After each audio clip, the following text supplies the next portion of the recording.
Assalamualaikum guys. Hai, selamat pagi. Apa khabar? Kita bersua lagi pagi ni. Hari ni kita nak delivery sebiji kereta. Ustaz ni kena scam dengan saya. Dia dapat nombor telefon saya daripada sahabat dia. Jadi dia tanya nak beli kereta untuk anak dia. Ustaz siapa? Ustaz Abdul Razak. Dia beli kereta untuk anak dia Syadi. Berurusan dengan saya dalam talian saja, langsung tak berjumpa saya, rebate RM500.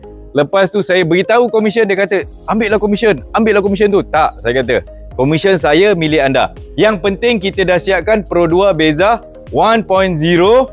Kereta kita dah siapkan komplit dengan visor, tinted, kapet kerinting. Apa lagi? Jom saya belanja bonet. Saya tengok saya belanja bonet. Saya dah siapkan sekali komplit all in.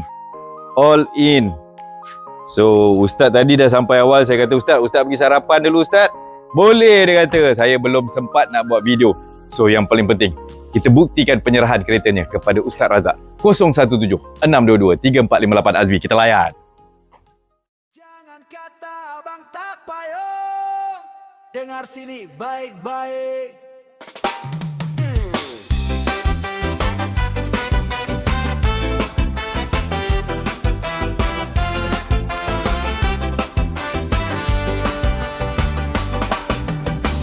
Cari kereta idaman hati, baru ke sekon ke semua ada di sini.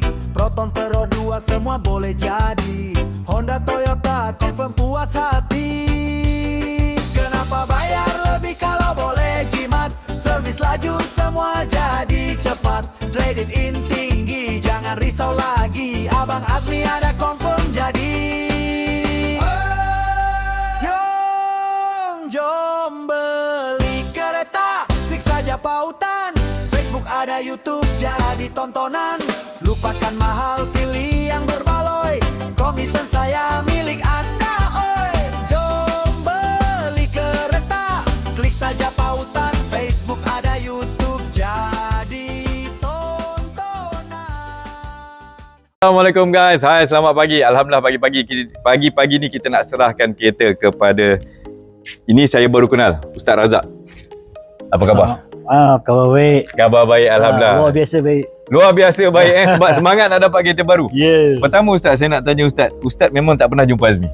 Ya, tak pernah jumpa. Tak pernah jumpa So kita berurusan dalam WhatsApp.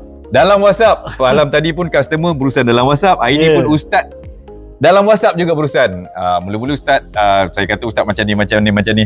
So, senang tak proses nak beli sebuah kereta dengan Azmi ni? Oh, terlalu senang. Terlalu senang. Yang paling penting, Azmi kadang-kadang dia adalah kadang-kadang akan minta deposit untuk booking kereta. Azmi minta tak booking deposit tu? Tak ada. Walaupun RM5 tak ada. Walaupun RM5 tak ada. Subhanallah, baik. Tak ada. Alhamdulillah. So, yang paling penting saya lepaskan loan dulu. Ya. Dah lepas loan, lepas tu saya buat banding beza mana yang terbaik untuk Ustaz, betul? So yang paling penting lepas kereta loan dah dapat, Ustaz pergi sign loan. Ya. Ustaz dah pergi sign loan, lepas tu kereta ni dengar cerita dapat rebate RM500, betul? Betul, RM500. RM500. Okey. Dan lepas tu Ustaz dapat lagi. Selalu Azmi sebut komisen saya milik anda, komisen saya milik anda. RM800. Alhamdulillah, selesai. Azmi bagi. Aduh, tabarakallah. Terbaik. Allahu Akbar. Saya tak tahu nak kata apa. Komisen saya milik anda 017-622-3458 Azmi. Alright. Okey. Selesai.